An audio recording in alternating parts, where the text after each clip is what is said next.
Estamos con el tiempo acotado. Bien, bueno, bienvenidos a todos y a todas. Esta charla la organizamos porque surge de la necesidad de abrir espacios de debate en torno a los desafíos del sector agropecuario y particularmente referidos al contexto de la pospandemia. Bien, recuerden, chicos y chicas, compañeros, que la charla es acreditable. Al final vamos a estar repitiendo los requisitos para obtener los créditos. Bueno, me presento, yo soy Rosario, o Charo, como me conozcan. Soy estudiante de tercer año y soy integrante de la agrupación Cambium, y voy a estar junto con ustedes y mi compañero Juan Felipe presentando la charla, y ahí le paso la palabra a él, que se presente. Bueno, hola a todos, todas. Yo soy estudiante de cuarto año de la Universidad de Córdoba, en la Facultad de Agronomía, también integrante de una organización universitaria, que es el MBA. Y bueno, junto con el Cambium queríamos construir esta charla para abrir nuevos canales de diálogo entre los estudiantes y la comunidad agraria. Y bueno, me gustaría presentar a un invitado especial que tenemos nosotros, que es Diego Bellezú, profesor de la Facultad de Ciencias Agropecuarias y Forestales de la UNLP, y él, también siendo médico veterinario, él va a presentar el debate.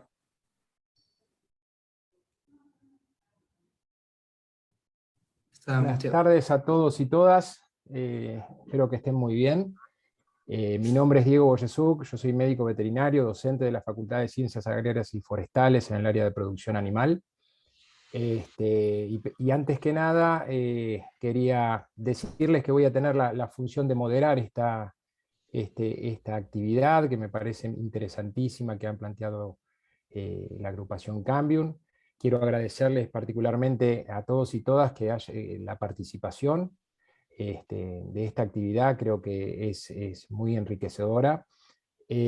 Agradecerles a Cambium por la convocatoria, y particularmente agradecerles a Gustavo y a Pedro por prestarse al debate. Creo que es una instancia sumamente interesante que va a contribuir mucho a generar en los estudiantes y las estudiantes de esta facultad, de las dos carreras, tanto de ingeniería agronómica como la ingeniería forestal, a generar una mirada crítica, a reflexionar sobre las situaciones técnicas, económicas y ambientales que hoy se ponen en debate, los emergentes que se van generando en esta situación que nos ha dejado la pandemia, y los desafíos que el sector, particularmente agropecuario, va a enfrentar en un mundo complejo, ¿sí? Con mucha volatilidad y situaciones que se están generando en el mundo, que cada vez más esta situación de radicalización que se está generando en el mundo, que tanto mal hace. Así que bueno, quiero, antes de darle la palabra tanto a Gustavo como a Pedro, avisarles puntualmente tres cositas. Una, que cada uno de los expositores, de los dos disertantes, van a tener 20 minutos.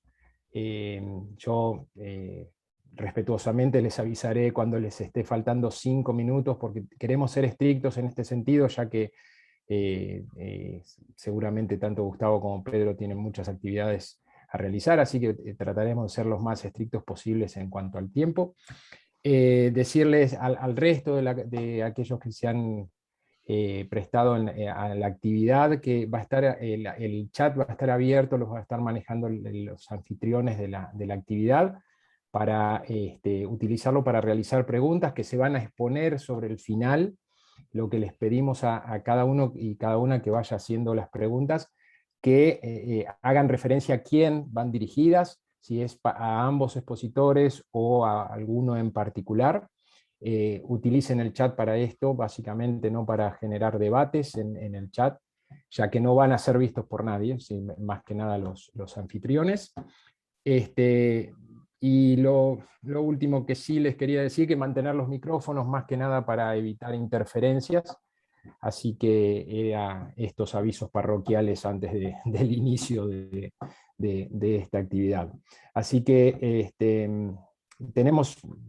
haré una mínima presentación tanto de los dos disertantes. Está Gustavo Groco Patel, que es ingeniero agrónomo, empresario y un referente del agronegocio, y Pedro Peretti, que es productor agropecuario de la zona de la Pampa Húmeda, ex director de Federación Agraria. Y así que le vamos a dar la palabra primero a Gustavo, tiene 20 minutos para su disertación, y lo que haya quedado en el tintero en las presentaciones les pido por favor que las hagan propias. Bueno, mil gracias. Bueno, muchas gracias, un gusto estar acá y compartir conversación, debate y, tan necesario, como bien dijiste, en tiempos turbulentos y con tanta incertidumbre.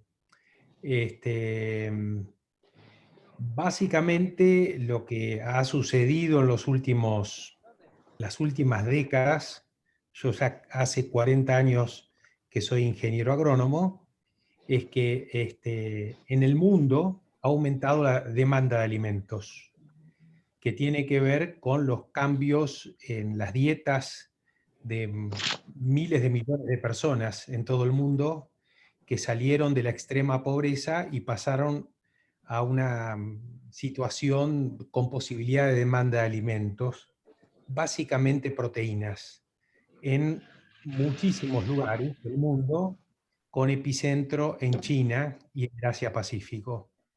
Esas proteínas básicamente son de carne, también hay proteínas vegetales, pero básicamente de carnes, ¿no? De pollo, de cerdos, de vacunos, lácteos, etcétera, etcétera. Y los animales necesitan comer granos para alimentarse y para producir esas proteínas. Básicamente proteínas que vienen de la soja, de la harina de soja, el maíz. Entonces aumentó muchísimo la demanda de cultivos como soja y maíz. También aumentó la demanda de otros, como arroz, trigo y cultivos más tradicionales. Y otros, y bueno, esa demanda pudo ser satisfecha de básicamente 3 países, Estados Unidos liderando, Brasil y Argentina, y otros países más pequeños en volumen, como Paraguay, como Uruguay, y Ucrania, Rusia, bueno, en fin, pero no se ha notado tanto como en estos países. En la década del 80, cuando todavía esto no era muy claro, se consideraba que no había futuro para la agricultura, que era la época que yo me recibí de ingeniero agrónomo. Poco a poco, por distintas circunstancias, que por ahí si les interesa la parte histórica podríamos conversar, en la década del 90 comenzó la demanda de proteínas de soja y de maíz también, se consolidó hacia el año 2000 y sigue creciendo en forma muy impresionante, muy rápida, y todos los expertos en general piensan que va a haber 1 o 2 décadas más de crecimiento de este tipo de productos. También en la década del 80 teníamos varios flagelos en la agricultura. Por ejemplo, la erosión hídrica y la erosión eólica, la degradación de suelos, el crecimiento de las malezas que llamábamos en ese momento plagas nacionales de la agricultura, como el sorgo de Alepo, el gramón, el cebollín. Y bueno, el desarrollo de la siembra directa en la década del 90 pudo realmente poner un límite o una mejor gestión de esos problemas, de tal manera de que prácticamente hoy en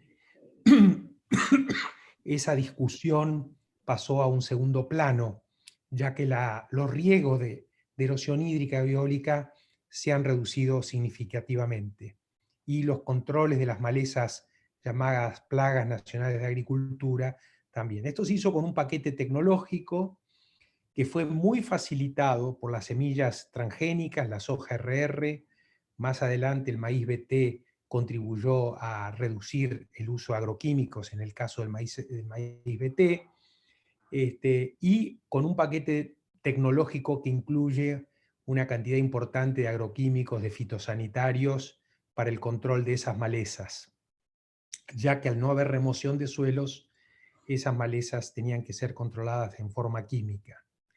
Bueno, esto hizo que la agricultura, digamos, haga un aporte importante, pasó una producción de 30 millones de toneladas en el año que yo me recibí de ingeniero agrónomo, a 130 millones de toneladas, en fin, y toda una serie digamos así, de desarrollos y de desafíos que implican transformaciones de tal magnitud.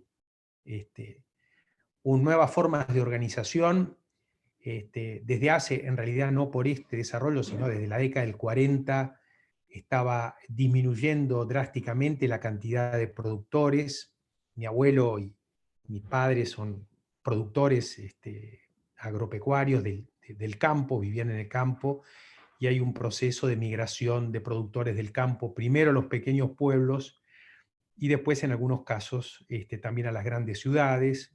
Ese proceso se aceleró en determinados momentos cuando comenzaron formas de organización, diría yo, novedosas en la agricultura, que está vinculada con la tercerización de labores, los alquileres de tierra y demás. Es una forma de organización que ya había sido desarrollada en la industria.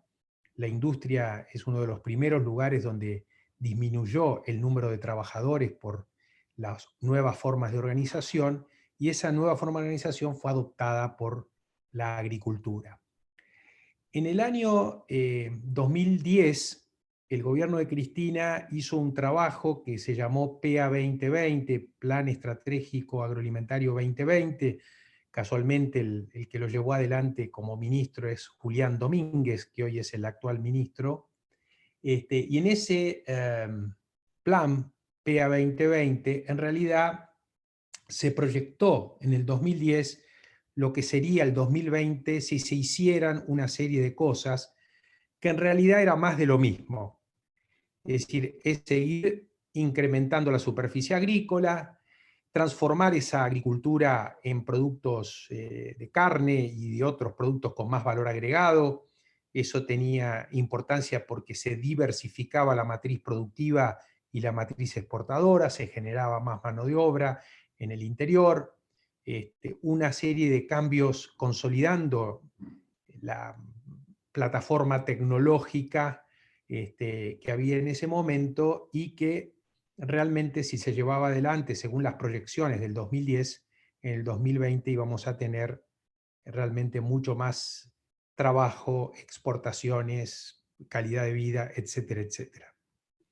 El trabajo no hacía énfasis en algo que muchos advierten desde hace mucho tiempo, pero cada vez con más importancia, que es el tema ambiental o el impacto ambiental. Y ese impacto ambiental en la pandemia se vio mucho más, no por la agricultura, sino en general en el mundo. Hemos sido testigos de qué pasó en China cuando durante 2 meses no hubieron emanaciones de dióxido de carbono, y cómo se limpió la atmósfera, y cómo muchos animales empezaron a volver a ocupar espacios que antes habían ocupado, y eso llamó la atención.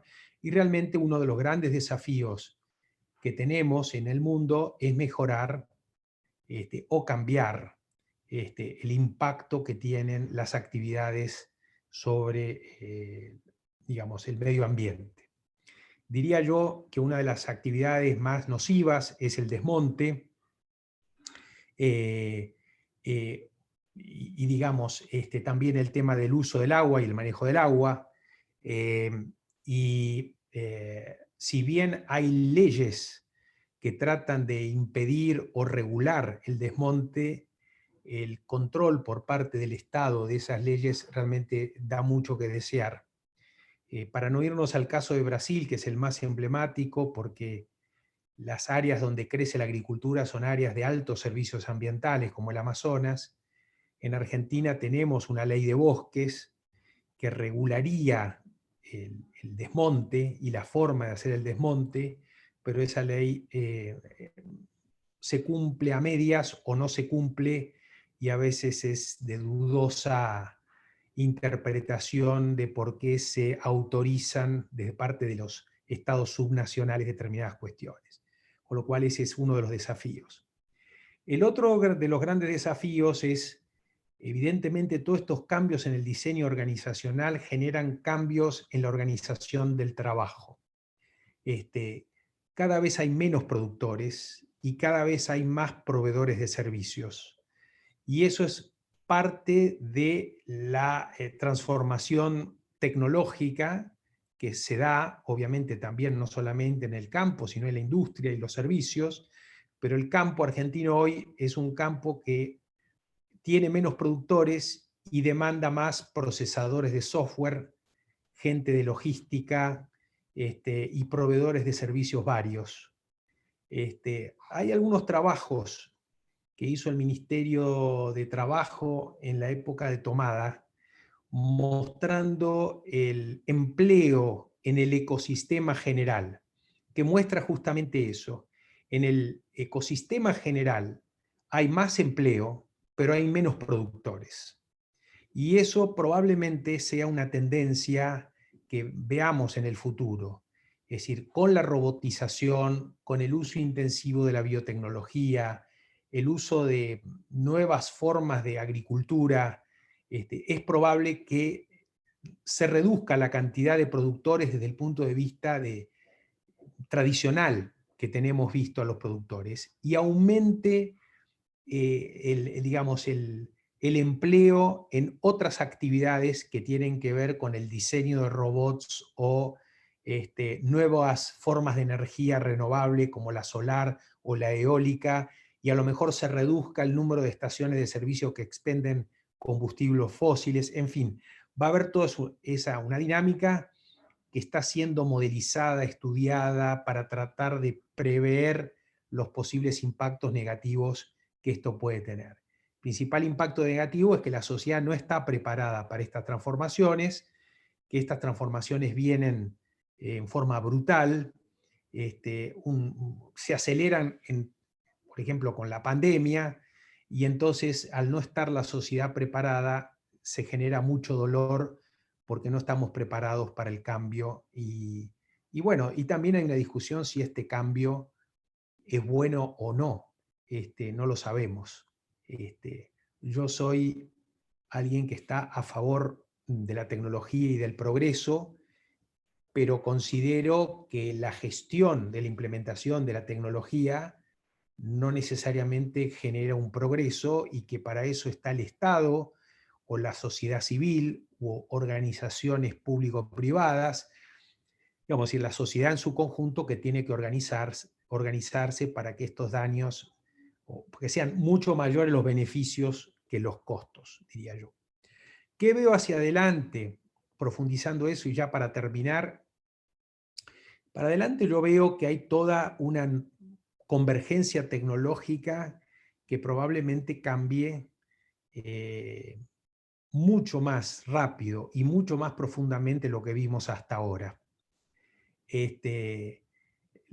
Como dije, la robotización, el uso de la biotecnología para producir alimentos que curan, para producir fibras para vestirse, para producir elementos para la vivienda, el cultivo de los mares con algas, y bueno, la producción de enzimas, energías renovables. Ya no se cosecha solamente granos, hay lugares que cosechan viento o cosechan sol. En fin, hay una serie de transformaciones enormes. Ese es uno de los desafíos, es cómo ingresar a ese mundo, como dije hoy, mitigando los riesgos y los daños.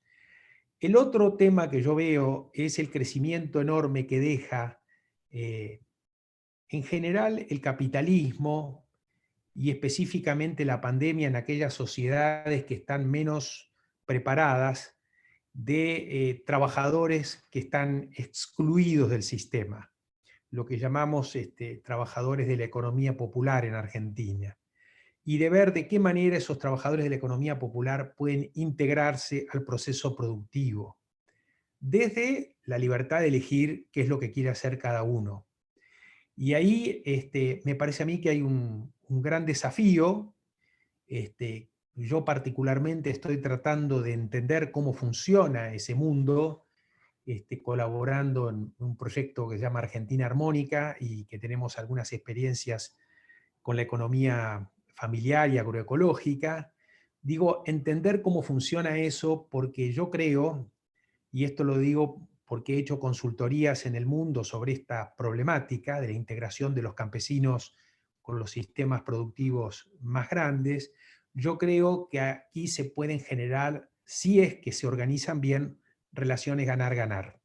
Es decir, que se puede perfectamente integrar digamos, el mundo de los agronegocios, como se dice, con el mundo de la agricultura familiar, generando un proceso virtuoso de integración. Obviamente que eso requiere de una serie de discusiones y, si digamos, regulaciones por parte del Estado para que ese proceso sea efectivamente virtuoso. Y ahora sí termino. Me da la impresión de que si logramos encontrarle la vuelta a esto que acabo de decir, yo tengo muchísima esperanza en Argentina y en lo que puede llegar a pasar en el sector rural de Argentina. Me da la impresión de que el mundo que viene va a necesitar de lo que produzcamos en lo rural, en el sector rural, y ahí va a haber una oportunidad de trabajo, de desarrollo personal, humano, profesional, que nunca hemos visto hasta ahora. Muchas gracias. Bueno, muchas gracias, Gustavo. Te sobraron minutos. Agradezco esa puntualidad. Y ahora le pasamos la palabra a Pedro Peretti. Así que vuelvo a comentar el hecho de mantener esta cuestión de los 20 minutos. 5 minutos antes te voy a avisar, Pedro, para que puedas redondear. Así que tenés... Bueno, muchísimas gracias. Reitero lo que dije hoy, es un placer estar en un debate con Gustavo, a quien sigo. No coincido, pero sigo. Y uno escuchándolo siempre aprende cosas, porque tiene una mirada muy interesante sobre la realidad. Yo creo que, para entrar de lleno, el principal desafío que tiene, en eso coincido con Gustavo, el principal desafío que tiene la agricultura post-pandemia es el tema ambiental. Ese es un desafío que incluso el productor que no lo quiera asumir se lo van a imponer los mercados. Los mercados se van a volver cada vez más exigentes en el tema ambiental y en el cuidado del tema ambiental. Y ese es un dato que debemos tener a la hora de tomar cualquier decisión de política agropecuaria en la República Argentina, cosa que no está muy instalado en la política. La política, cuando uno ve todo el debate en torno a, qué sé yo, al tema de la hidrovía y la posición que tienen los gobernadores, uno se da cuenta de que no hay una mirada fundamentalmente en el NEA y el NOA acorde con estos problemas. El problema central, que bien plantea Gustavo, yo creo que el problema de la deforestación es un problema muy grave en la Argentina, que ha traído consecuencias nefastas y que la historia en su momento lo va a terminar de dimensionar. Qué sé yo, que Córdoba haya deforestado el 97% de sus bosques naturales es un tema que nos ha traído graves complejidades a Santa Fe y a Buenos Aires y al conjunto de la sociedad argentina. Pero eso, desde 1853, está en manos de los gobernadores. Y en el 1994 el subsuelo también está en manos de los gobernadores. Y acá, hasta que no haya una reforma constitucional, no se va, y que revea esa situación que me parece absolutamente anormal, no vamos a poder resolver este problema que a mí me parece central.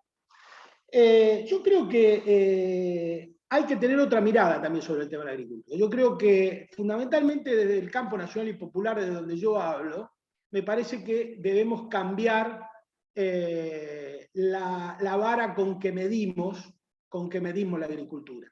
Yo creo que nosotros estamos midiendo la agricultura con las mismas herramientas teóricas que nos da el neoliberalismo agrario. ponemos al volumen como un valor absoluto. El volumen es, si nos va bien, si hacemos 30 millones de toneladas nos va mal, si hacemos 40 nos va bien. Si hacemos 120 nos va extraordinario, y yo creo que el volumen hay que interrogarlo. El volumen merece, que no es lo mismo un volumen producido sobre la base de un puñado de mega empresas integradas verticalmente que producido por 400 o 500 mil productores agropecuarios. No es lo mismo un volumen producido sobre la base de la diversidad productiva que sobre la base de la agriculturización de la pampa húmeda con 3 o 4 cultivos. No es lo mismo un volumen hecho con empresas y con chacareros pequeños y medianos que hecho por grandes terratenientes. O sea que el volumen no puede ser un valor absoluto. Y en el marco de ese volumen, yo creo que el principal problema que tiene la economía agraria argentina post-pandemia es la brutal concentración económica que tiene, la brutal concentración de tierras. Hemos visto los datos hechos en el último censo del 2018, los datos son tremendos en materia de concentración económica, pero tremendos en materia de concentración de la tierra. Acabamos de ver recién, fíjense ustedes qué paradójico, acabamos de ver recién los últimos datos hasta agosto. Las exportaciones agroindustriales de la República Argentina de origen agropecuario fueron 20.100 millones de dólares. 20.100 millones de dólares. 10 empresas hicieron el 87% de esas exportaciones, que salieron de los 15 puertos que están a la vera de Rosario. A Santa Fe de las 5 aduanas que tiene Santa Fe, no le quedó un peso. Un peso. Y si vos ponés un parripollo en Rosario, pagás 2.29 de ingresos brutos. Cargill paga 0.50. Cargill paga 0.50. Está claro. Pero, ustedes me podrán decir, pero eso ha derramado. Rosario, el Gran Rosario debe ser floreciente. El Gran Rosario tiene 3 puntos más que la media nacional de pobreza. O sea, ni siquiera derramó ahí. Y cuando vos ves todo el cordón de Rosario, con los puertos privados y con todo eso, ¿qué te encontrás? Narcotráfico, trata de personas, robo, subfacturación, contrabando. ¿Cómo puede ser que el Estado argentino no pese las exportaciones? ¿Cómo puede ser que no tenga una balanza, no adentro del puerto, afuera del puerto? Yo se lo he manifestado esto a algunos funcionarios del gobierno. Si Guzmán quiere tranquilizar la macroeconomía, si 50 metros antes de cada puerto pone una balanza y la opera, no se la da al primo hermano del CEO de Cargill para que la opere, la opera en condiciones de seguridad el Estado, se va a llevar una sorpresa cómo va a mejorar las cuentas fiscales. Y la mesa de enlace, en vez de ir aliadas con los grandes puertos privados, como he visto yo, que chacareros conocidos que tienen 10 o 15 hectáreas han hablado en foros a favor de los puertos privados, dependiendo de los intereses de los puertos privados. Si en vez de ir con las corporaciones, irían junto con el gobierno a plantearle este problema a las corporaciones, no habría tanta presión impositiva sobre los productores agropecuarios. No sería necesaria discutir cada rato el tema de las retenciones. Que dicho sea de paso, el tema de las retenciones que están presentes en la política, el primer año que se discute las retenciones en la República Argentina, en 1912, durante la interpelación que se le hacen al ministro Mujica, que era el ministro de Agricultura, durante el grito de Alcorta, y la plantea el doctor Juan B. Justo. Después se vuelve a discutir en 1919 por el precio del trigo, exactamente igual que ahora. Ahora, el tema de las retenciones, ahí la derecha ha tenido un gran triunfo cultural sobre el campo nacional y popular. Lo que es un instrumento de política económica, lo transformó en un fetiche de política económica y lo ha ideologizado de tal manera que ha hecho que miles de tipos se paren atrás de un instrumento como puede ser las retenciones o un cupo de exportación que pueden estar, que no pueden estar, que se pueden usar como cuando se necesiten y cuando no, se han convertido en una verdadera trinchera ideológica que impide un instrumento que podría ser útil, bien utilizado, para otro tipo de cuestiones. ¿Por qué digo esto? Porque digo que otro de los desafíos centrales que tiene la política agropecuaria argentina es empezar a diferenciar a sus productores. No se puede poner a todos los productores en la misma bolsa. Hay que diferenciar a los productores por el tamaño de sus explotaciones agropecuarias. No se puede tratar como iguales a los que son estructuralmente distintos. Y hay que empezar por definir qué es un productor agropecuario en la República Argentina. Yo estuve en España, por ejemplo, en 2011, 2010, 2011, no me acuerdo. Se vencía la PAC y el gobierno español estaba discutiendo la renovación de los subsidios de la Comunidad Económica Europea. Y era Rajoy el gobierno, no era ni Fidel Castro ni Chávez, que estaban vivos en ese momento. Y se dio una discusión entre las organizaciones rurales y las organizaciones y el Estado, que era un productor agropecuario. Y ellos discutieron durante 6 meses y llegaron a una definición.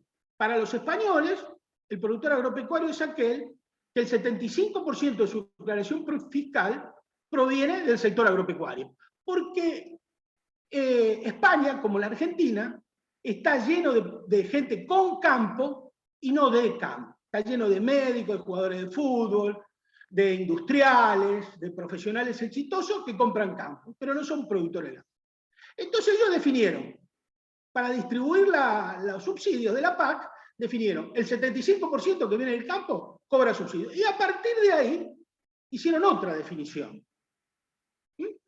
Que es el productor, ponete, que está en la punta de la montaña solo, recibía el 100%. El de media montaña recibía el 50%, y el que estaba a flor de tierra recibía menos. Diferenciaba a sus productores agropecuarios. La Argentina tiene que empezar a diferenciar entre el acelerado rentismo agrario que hay en la República Argentina, que ha provocado que la Argentina, junto con el proceso de sojización inducida con concentración de tierras y rentas que vivió la Argentina a partir de la década del 90 con la caída del muro de Berlín y la incorporación de China al mercado mundial, ese proceso de rentismo rural ha hecho que la Argentina, a pesar de ser un país agropecuario, sea el tercer país más urbanizado del planeta. Entonces, ese rentismo rural no se puede tratar igual al rentista, al que alquila, que al que produce, trabaja y mira todo el día por si llueve o no llueve. Debe diferenciar a sus productores. Y la segunda diferenciación que debe hacer, debe ser a partir del tamaño de sus explotaciones agropecuarias. No puede ser igual a Decoagro, que informó la Bolsa de Comercio de Buenos Aires, que plantó el año pasado 835.000 hectáreas, que yo, que este año voy a plantar 100, o que José Chacarero, que planta 10 o 20. Se debe diferenciar a los productores agropecuarios por su tamaño. Eso me parece fundamental. A mí, yo creo sinceramente que el problema central que tiene la agricultura argentina, otro de los problemas centrales, es la agricultura de 3 pisos, que no es nueva, es la misma agricultura que estaba en 1912, cuando estaba el dueño de la tierra, el terrateniente, el subcontratista rural o los subarrendadores, que después los prohíbe Perón con la ley 13246 en el año 1945, y los subarrendadores, dueños de la tierra, y los chacareros, que eran los que la trabajaban en ese momento. Hoy tenemos el rentista rural, el contratista rural, el 85% de las tierras se trabajan merced al contratista rural, y el pool del Cienda o el megaproductor. Entonces tenemos un productor tipo, como ustedes pueden ver, que lo pueden ver todos los sábados en el suplemento de La Nación. Acá tenemos, por ejemplo, un productor, que es un productor modelo de lo que se está instalando en la República Argentina, que es, por ejemplo, es un señor Borla, que es de la Bolsa de Comercio de Buenos Aires, y dice, estamos comercializando 1 millón de toneladas de grano de maíz, trigo, cebada, papá. Vendemos 40 millones de dólares y hacemos siembra asociada entre 15 y 20.000 hectáreas. Este es el modelo agrícola que creo que es altamente inconveniente para la República Argentina y que tiene que ver con las migraciones rurales, que tiene que ver con la deforestación, que tiene que ver con los inmensos males que ha traído este modelo, que nunca son computados a la hora del debate. Porque la deforestación viene... yo, que quede claro una cosa, yo estoy totalmente a favor del desarrollo científico-técnico y de la siembra directa. Yo creo que fue un gran avance hacia adelante. Yo estoy en contra de la concentración económica, estoy en contra de los monopolios. Yo estoy a favor de la investigación científica nacional, como se hizo en el caso del trigo HB4. ¿Está claro? Yo estoy en contra de Monsanto y de Syngenta, y de que paguemos patentes a las compañías transnacionales. no que cuando las patentes son nacionales, como en ese caso, que son del CONICET y de la universidad, yo estoy a favor, totalmente a favor, y a favor de la siembra directa. Creo que la siembra directa es un gran avance que puede ayudar a pequeños productores a producir más con adelantos tecnológicos. Pero lo que estoy en contra es del rentismo, estoy en contra del latifundio.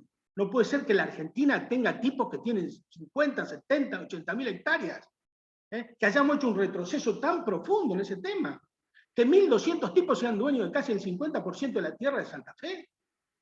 Me parece que hay que modificar estructural eso. Y el otro tema central que me parece que la Argentina, que es un país agrario, sin debate agropecuario, porque nunca la cuestión agropecuaria es parte del debate electoral de este país, nunca se discute seriamente, nunca se discute el latifundio en la Argentina. Es más, lo niegan. Yo he escuchado economistas negar, a Juan Carlos de Pablo he escuchado economistas negar, ¿viste? Y después decir, está en una página de Pablo diciendo el latifundio y los productores abandónicos en la Argentina no existen, y en la página siguiente te encontrás con que el desaparecido presidente del Banco Macro tiene, en la revista Fortuna sale que tiene 70.000 hectáreas en Salta. Digo, a ver, o existe o no existe, ¿viste? ¿Qué sería en ese caso? Un emprendedor suizo, 70.000 hectáreas, ¿cómo se lo califica? El latifundio existe y está más vivo que nunca. No puede ser que la Argentina, yo creo que el latifundio es el principal obstáculo al desarrollo de las fuerzas productivas que ha tenido históricamente la Argentina y lo sigue teniendo. Y lo sigue teniendo porque son un gran condicionante en la República Argentina. Y toda la industrialización de la ruralidad, como planteaba el 2020, el plan PEA 2020 que hacía referencia a Gustavo, tenía una falla, no integraba productores agropecuarios. Porque yo creo que la madre del debate en la República Argentina es quién produce los alimentos. Y ese debe ser un debate urbano, no solo rural. Porque hay que urbanizar el debate rural. Porque de lo que sale de la tierra lo consumen los 45 millones de argentinos. O lo que brota como el agua, lo consumen los 45 millones de argentinos. O el aire que respiramos, lo respiramos el 45 millones de argentinos. Por eso que cuando deforestamos, nosotros siempre decimos que la deforestación y la depredación ambiental es local, pero sus efectos son nacionales e internacionales. Vos deforestás 4 millones de hectáreas como deforestamos nosotros, y los efectos del cambio climático lo padece la humanidad. Eso es absolutamente así. Entonces hay que urbanizar el debate rural. Hay que preguntarle a la sociedad quién quiere que le produzcan los alimentos. Si una empresa integrada verticalmente como Paladini, por ejemplo, o quiere que haya miles de productores produciendo cerdo. ¿Quiere una granja porcina tipo la que planteó la Cancillería Argentina con Felipe? ¿O quiere que haya miles de pequeños productores diseñados en la Pampa y en el NEA y en el NOA y en la Patagonia produciendo cerdo? ¿Es justo que un litro de leche recorra en la Argentina 1.000 kilómetros promedio para llegar a la mesa? ¿O lo que ideal tenemos que ir a un programa de que haya tambos y de consumo de cercanía? ¿Se puede hacer? Sí, se puede hacer. Como decía el finado Pino, si se pudo, se puede. Si pudimos en otra época, ¿por qué no podemos ahora? Yo creo que esos son esencialmente los desafíos que tenemos de la pandemia. Y para terminar... Pedro, tus últimos 5 minutos. Últimos 5 minutos. Bueno, voy a hacer como Gustavo, los voy a dar para el debate. Muchísimas gracias por la atención. Bueno, gracias, Pedro. Bueno, ahora calculo yo que la gran mayoría de los presentes deben haber hecho preguntas, así que le paso la palabra a Charito para que abra el debate. Bien, fueron surgiendo preguntas súper interesantes. Empezamos con una para Gustavo, que dice: ¿en qué niveles se entiende que el Estado debe participar del cambio de escenario? Bueno, el rol del Estado es central, ¿no? Es decir, yo soy o sea, no hay capitalismo que funcione bien si no hay un Estado de calidad presente, ¿no? Y tiene que ser un Estado inteligente, facilitador, integrador, que dé el espacio para escuchar todas las voces y después para ejecutar, para hacer las leyes, para controlar Es decir, es un Estado que nosotros no tenemos, digamos, que está fallando. Yo soy pro Estado, o sea, yo creo y considero que no hay salida que incluya, que haya un progreso inclusivo y demás, si no hay un Estado de calidad. Pero muchas veces los mismos que decimos que hay que defender el Estado, lo perjudicamos con nuestras acciones. Entonces a mí me parece que viene una etapa realmente de construir un Estado de calidad.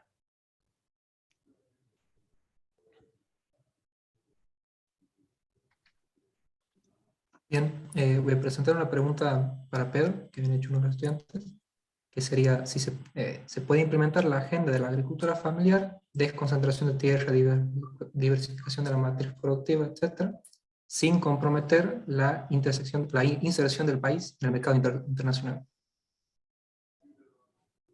Yo creo que sí, yo coincido con Gustavo en que hace falta un Estado inteligente que medie ahí. Sin una alianza del Estado, de la agricultura familiar con el Estado no existe, la agricultura familiar deja de existir. La agricultura es por una cuestión, el capitalismo, las empresas crecen absorbiendo el más débil o el más ineficiente, pero siempre crece absorbiendo, nunca hay derrame, nunca hay un empate técnico entre la agricultura familiar y la gran industria. Al contrario, fíjense en los números del censo, cómo fue creciendo la media. Pasamos el último censo ahora, aumentamos 100 hectáreas la media, más o menos, no me acuerdo bien, 100 hectáreas la media de la explotación media de la República Argentina. Digo, no hay manera de que no encontremos una... Porque además, mire, este tipo de agricultura que nosotros estamos planteando hoy, que tiene planteada la Argentina, es una agricultura que no trae beneficio más que para un reducido grupo de personas. Es muy chiquito, nos quedamos sin productor agropecuario. Y es cierto que el capitalismo resolvió el problema. Durante la década del 40, 50 o 60, la discusión en el campo era el latifundio improductivo. La izquierda, ¿qué planteaba? El latifundio improductivo. Entonces había que hacer la reforma agraria para poner la tierra a producir, y el impuesto a la renta normal y potencial de la tierra tenía que ver con eso. Fijar un piso y a partir del cual, por abajo de eso, se le cobraba impuesto ipso facto. ¿No es cierto? Bueno, eso el capitalismo lo resolvió. Hoy es súper productivo. Hoy si le decimos la tierra para quien la trabaja, se la terminan quedando 5 tipos en la República Argentina. O sea, hay cosas que han cambiado porque ha evolucionado la sociedad, porque ha cambiado, porque el capitalismo se ha desarrollado terriblemente. Hoy los productores agropecuarios como yo no somos necesarios desde el punto de vista productivo. Hoy la Argentina se puede sembrar entera, sin ni un solo productor agropecuario. Di el ejemplo de Ecoagro. El Tejar, antes de disolverse, llegó a sembrar 1 millón de hectáreas. Digo, pensá que sembramos 38 millones de hectáreas en la República Argentina con 38 empresas como el Tejar, haciendo una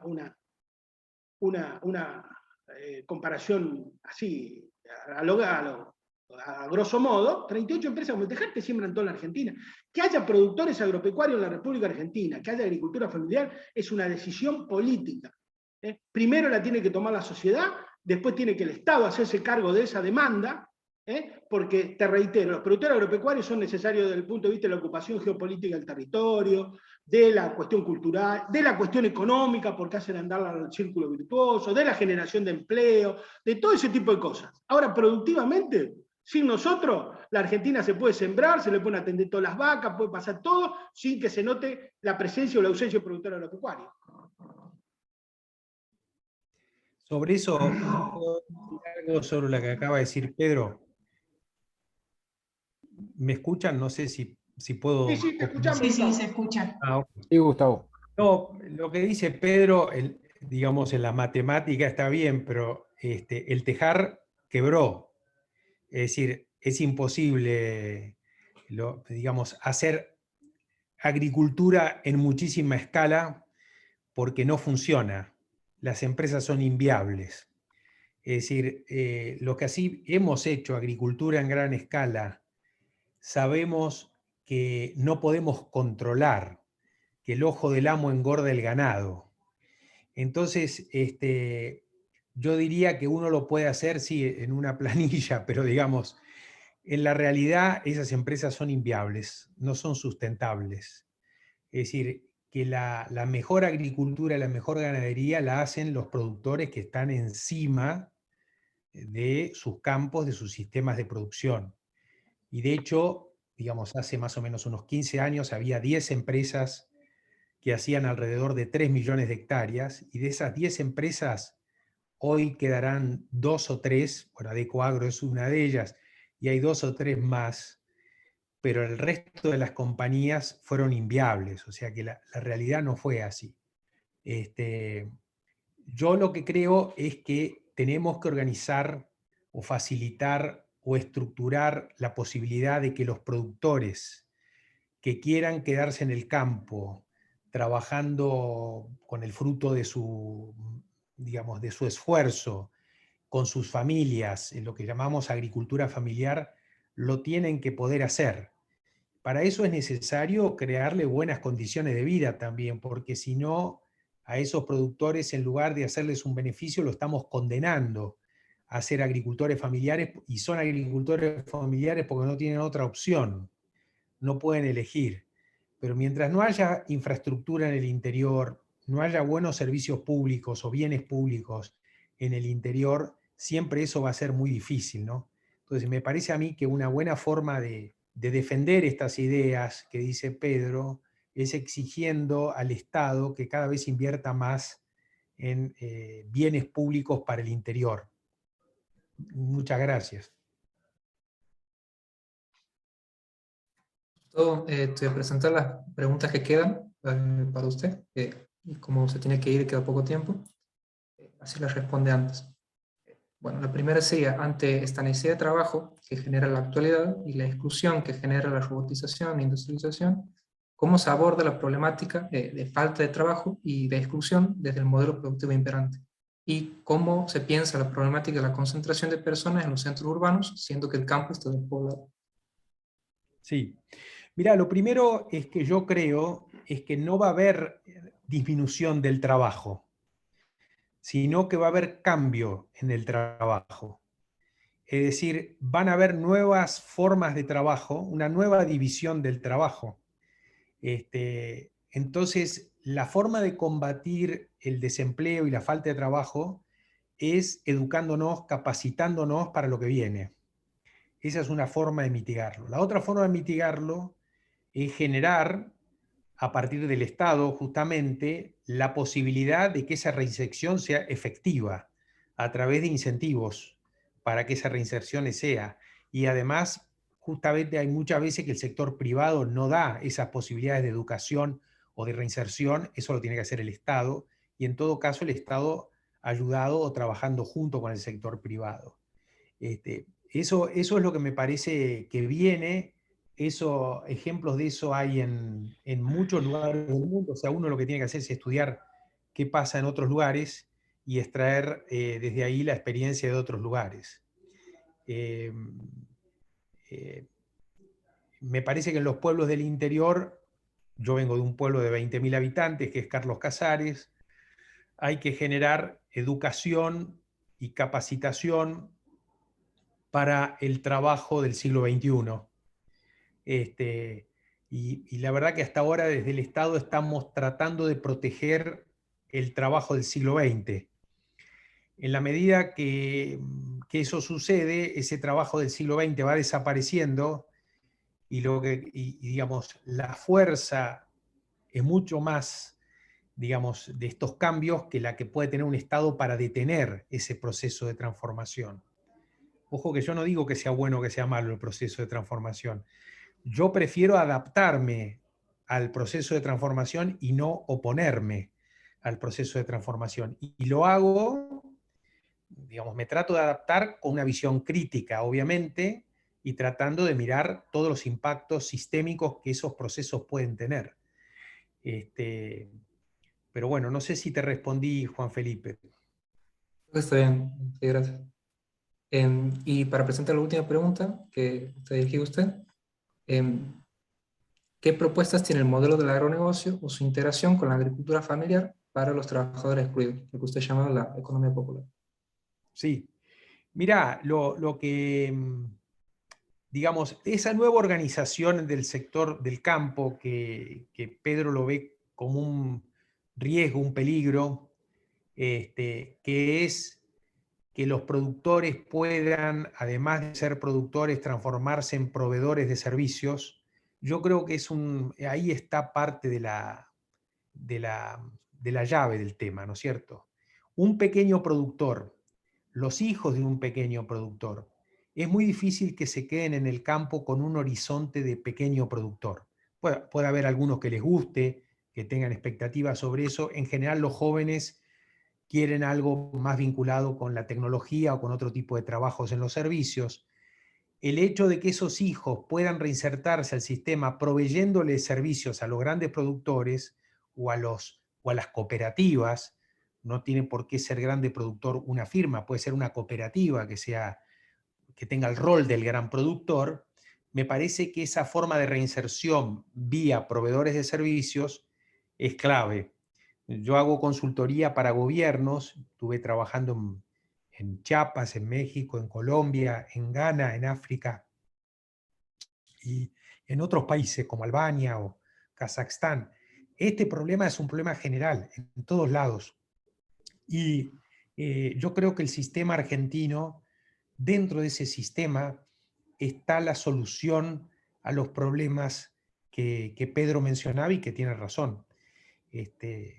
Pero esos problemas están más en que no estamos adaptados para abordar las transformaciones en forma virtuosa. Es un punto de vista, como un amigo me decía que un punto de vista es la vista en un punto. Pero bueno, solo es un punto de vista eso. Bien, genial. Ahí hay un par de preguntas más para Pedro. Una es, No, dice, perdón, si no le molesta, yo me tengo que retirar o me voy a quedar muteado escuchándolo a Pedro hasta donde pueda y después me retiro y les agradezco muchísimo la oportunidad. Y Pedro, tenemos que seguir debatiendo hasta que haya humo blanco. Será un placer, Gustavo. Un abrazo. Un abrazo dale, grande. Gustavo, te agradecemos muchísimo. Bueno, las preguntas para Pedro dicen, una dice, ¿segmentar las retenciones sería un camino que evitaría episodios como la 125? Sí, yo creo que sí, totalmente. Yo creo en las políticas públicas segmentadas en todos los órdenes. En las tarifas, no puede pagar la luz igual alguien que tiene un departamento en Puerto Madero que alguien que lo tiene, no sé, en Villa Soldati, no sé, por dar un ejemplo, no conozco mucho la capital federal. No es justo. No es justo que pague igual. La Argentina tiene grandes jugadores de soja, 2.000, 2.700 productores son los que explican el 50% de la concentración. La concentración de la producción agropecuaria en la República Argentina es brutal. Y este gobierno hizo una cosa muy buena, que fue segmentar las retenciones, la segmentó en el año 2000, la cosecha 19-20, y después paró con eso, y es una lástima, pues es una política virtuosa que debería haber seguido.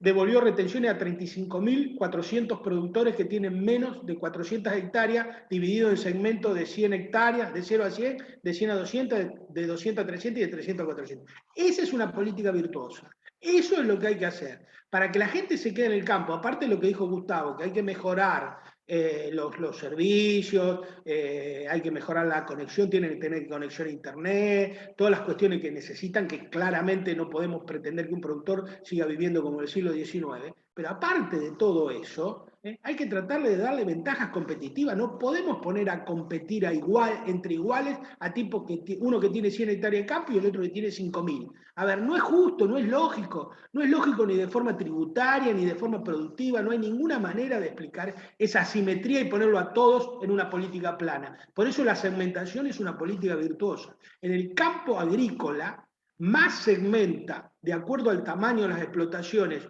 un gobierno a sus productores agropecuarios, más progresista es. Bien, genial. Ahí sigue otra que dice, ¿Es posible combinar la promoción de las exportaciones de productos agropecuarios y el ingreso de divisas correspondiente con el mantenimiento del precio de los alimentos de consumo popular en niveles accesibles para el mercado doméstico? ¿Mediante qué mecanismos? Bueno, yo creo que el principal mecanismo es desmonopolizar. El problema central que tiene la economía agraria argentina, que hemos dicho, es la integración vertical y monopólica de sus empresas. O sea, nosotros si no atacamos los monopolios formadores de precios, a ver, una empresa Bimbo, una empresa de panificación, tiene el 90% del mercado. Qué sé yo, una empresa de cerveza tiene el 80-90% del mercado. Y todos los rubros de los alimentos son así.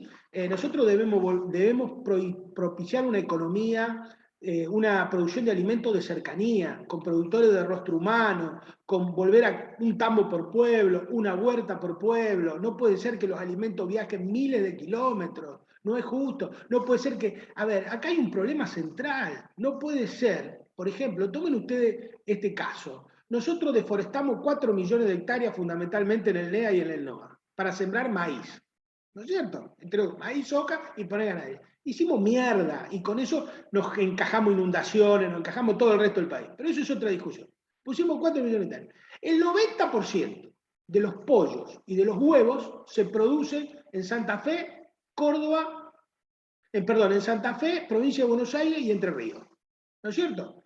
Bueno, resulta que nosotros hacemos el maíz allá, 1.200 kilómetros. Necesitamos 400.000 viajes de camión para traerlo a los puertos. Vienen hasta los puertos acá. Y después llevamos los pollos, otros 1.200 kilómetros, y los huevos para el NEA y el NOA. No tiene la irracionalidad logística de la economía agraria argentina es absoluta. Es total. El 33% del PBI de la Argentina es logística. Debemos ir a una logística integrada, debemos cambiar esa situación, porque eso es inconveniente desde todo punto de vista, del precio de los alimentos. El 50% del costo de la logística es en dólares. Cada vez que mueve el gasoil o mueve algo, el dólar, aumenta el precio de los alimentos automáticamente porque tiene un impacto muy grande la logística. Entonces hay que ir a otro tipo de política, hay que empezar a cambiar. Cambiar un modelo agropecuario de producción de alimentos no es hacer un zoom, ni siquiera dictar una ley. Lleva décadas. Está claro, necesita un gran consenso social, un gran acuerdo político, y entonces cuando uno consigue esas dos cosas, empieza a cambiar. ¿Está claro? Y hay que tratar que el modelo que se va, este que nosotros hemos definido como desojización inducida, con concentración de tierras y renta, se vaya haciendo el menor daño posible, y el que entra, que podemos llamar como lo quiera llamar, de cercanía, agroecológico, con todos los adjetivos que le queramos poner, entre con la mayor fuerza posible. Eso es una decisión de la sociedad argentina, del Estado, a ver, de la política. Acá hay que empezar ese debate y empezar a cambiarlo lo antes posible. Aunque claro, van a convivir los dos modelos durante bastante tiempo. Gracias, Pedro. Le hago la última pregunta. Perdón, adelantó por la gente que no se la puede responder, pero queremos quedarnos concisos con el tiempo. Yo no tengo problema en quedarme un rato más contestando preguntas. Si hay, no tengo nada previsto ahora, por lo menos por un rato. Bueno, la siguiente que voy a presentar va a ser, preguntan para usted, ¿qué acciones se deberían tomar para la redistribución de tierra? ¿Perdón? ¿Qué acciones se tendrían que tomar para lograr la redistribución de tierra? Bueno, yo creo que lo primero que hay que hacer es un instituto de colonización agraria igual que el que hizo Uruguay. Exactamente igual que tiene y es tan exitoso en Uruguay y que fue fundado en 1942. Muy similar al que tuvimos nosotros, que fundamos en 1940, que se llamó el Consejo Agrario Nacional, que después, durante la época de Perón, lo transformó en la Gerencia de Créditos Agropecuarios de la Argentina y que propició y logró que casi 50.000 productores agropecuarios que eran arrendatarios rurales se transformaran en propietarios. Congeló los alquileres, hizo una serie de medidas que dieron eso como resultado. Yo creo que la Argentina hoy debe hacer un instituto de colonización agraria en la República Argentina, que sea capitalizado con un porcentaje de las retenciones agropecuarias. Yo creo que un porcentaje de lo que entran por retenciones deben redistribuirse intrasector agropecuario, capitalizar ese instituto. El instituto debe comprar tierras en el mercado de tierras, porque el problema de la expropiación en la Argentina tiene un debate muy complicado desde el punto de vista político y puede encarajinar las cosas. Hay que comprar tierra en el mercado de tierras. parcelarla y dividirla. Si lo pudimos hacer, lo podemos hacer. Si lo puede hacer Uruguay, lo podemos hacer nosotros. Si lo puede hacer Brasil, que tiene el Instituto Nacional de Reforma Agraria, lo podemos hacer nosotros. Lo que pasa es que eso exige un debate político y exige que la sociedad lo reclame y que los políticos se hagan cargo de ese reclamo. Bien, muy claro. Bueno, aprovechamos que te puedes quedar y te hacemos un par de preguntitas más. Esta dice, ¿qué rol le toca al SENASA en el control de granos en los puertos específicamente? El SENASA tiene un rol, pero el problema es político, el control de los puertos. Hasta que no pongamos una balanza, todo lo demás ¿viste?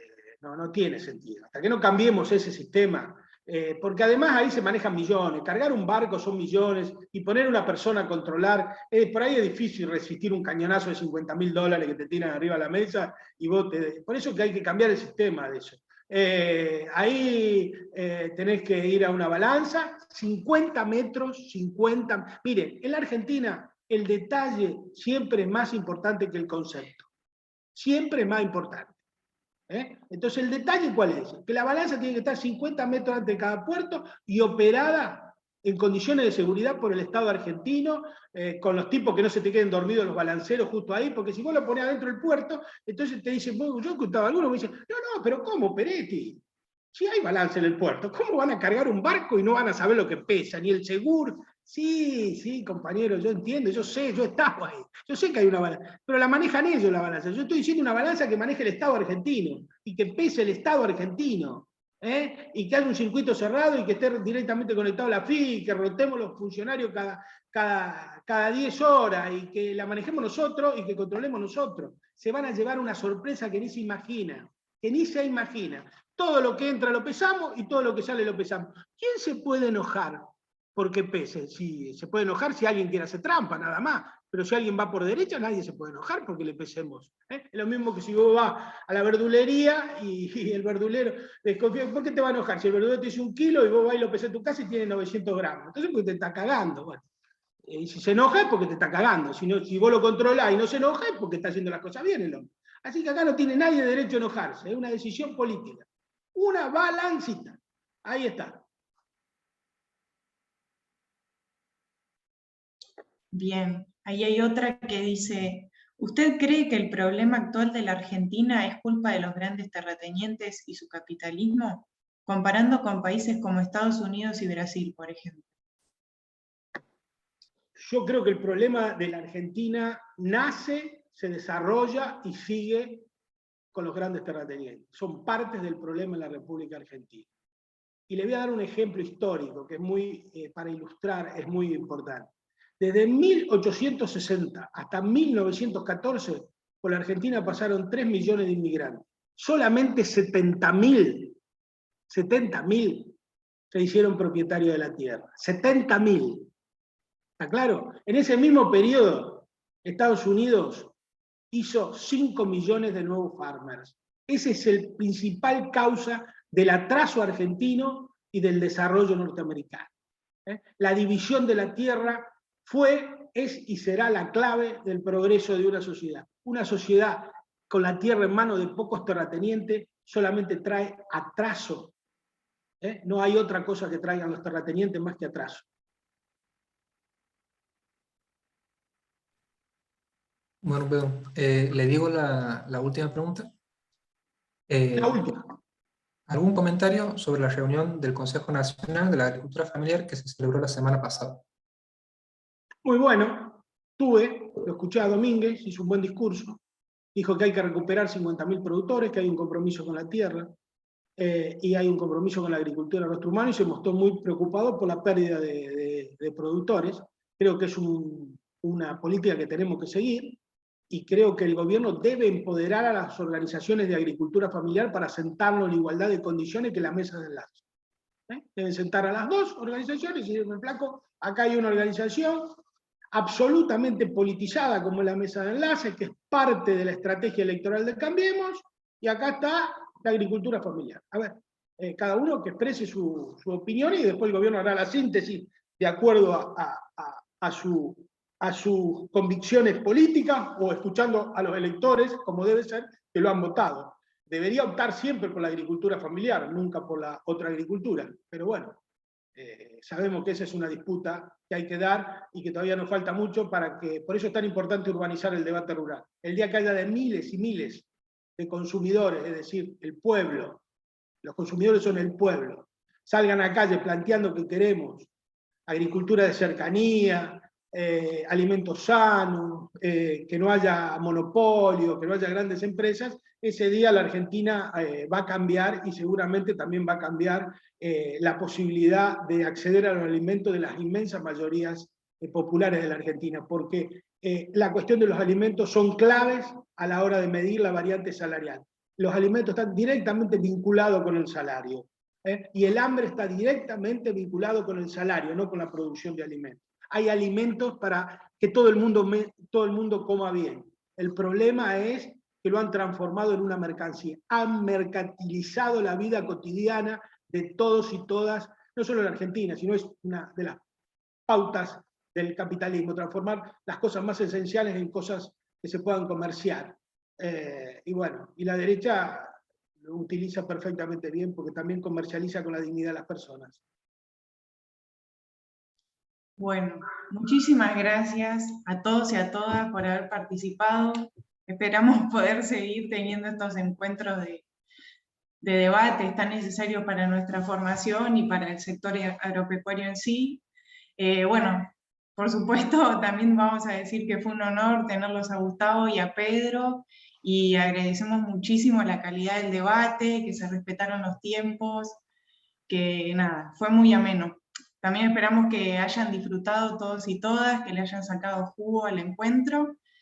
Y bueno, vamos a hacer una especial mención a todos los graduados y profesores que trabajaron junto a nosotros para poder hacer esta actividad y las adhesiones que nos llegaron recientemente. Y por último, un aviso parroquial: para quienes quieran acreditar la charla, tienen que hacer un breve informe de 2 carillas, haciendo una síntesis del encuentro y compartiendo aquello que más les interesó de la actividad y cómo aporta esto en nuestra formación. Y si les queda alguna duda con eso, nos pueden escribir al Instagram. Así que bueno, muchas gracias a todos, a todas. Esperamos vernos pronto en la Facu, en otra charla virtual, en donde sea. También me gustaría Gracias. agradecimiento Gracias, hasta luego. de Saludos. los estudiantes de la Gracias, Pedro. Universidad de Córdoba. Gracias, Pedro. Muchas gracias. Gracias. Me gustó de parte de la Universidad de Córdoba y de los integrantes de la MBA, todos los que estaban presentes. Así que bueno, muchas gracias. Gracias, Juanfe. Gracias, a Juanfe. la MBA también. Chao chicos, muchas gracias por todo. Gracias a vos, Pedro, por la participación. Pedro. Chao, Pedro. Gracias, Pedro.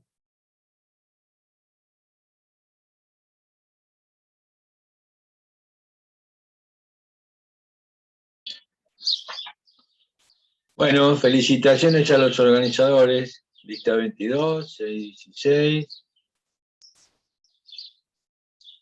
Estudiantes de cambio.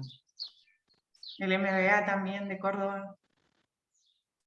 Son 2 modelos, son antagónicos, no son compatibles. La Pero verdad está que bueno, fue- está bueno que se expliciten, digamos. Tal cual, Roberto, la verdad que fue interesantísima la exposición de ambos. Escuchar a una Sí, persona referente como del agronegocio como Gustavo, provocó Patel, y escucharlo también a Pedro, más allá de las miradas, las visiones, uno más politizado, otro desde una perspectiva más tecnológica, pero sumamente interesante. Como dije al principio, el tema es haberse prestado a un debate que enriquece muchísimo a las chicas y a los chicos que estudian, ¿no es cierto? Crear esa mirada crítica que buscamos como nosotros docentes, imprimirles a los chicos y chicas, creo que es fundamental. Porque los empapa un poquito de realidad, ¿no es cierto? Que muchas veces eso, y en este contexto de encierro, de pandemia y todo eso, hizo que esto también nos ilustre muchísimo. No, estuvo muy bueno. Se le podía haber preguntado por qué se fue a vivir al Uruguay. Lo buscó Patel. Es medio de chicana, ¿no? Un poquito, suena, pero Está muy bien, está muy bien. Bueno, Bueno. chiques, les Muy agradezco bueno, chicos, la muchísimo. verdad, los felicito. Felicitaciones, muchas y gracias. la convocatoria fue interesantísima. En un Bien. momento había casi 90 personas. Sí, 90, Este, Yo Me llegué a pareció sumamente interesante. No sé si se dieron cuenta, estaba Mercedes Caracciolo de Vasco, una referente, una socióloga agraria, referente total, estaba presente. Así que tuvo mucha difusión. Y les agradezco haber compartido este espacio, sinceramente, y haberme pedido que esté en este espacio. Les mando un Gracias a abrazo. vos, Rodrigo. Les mando un Hasta abrazo y luego. como siempre estamos ahí participando. Online. Hasta luego. Roberto, abrazo Nos vemos, grande. chicos, suerte. Gracias.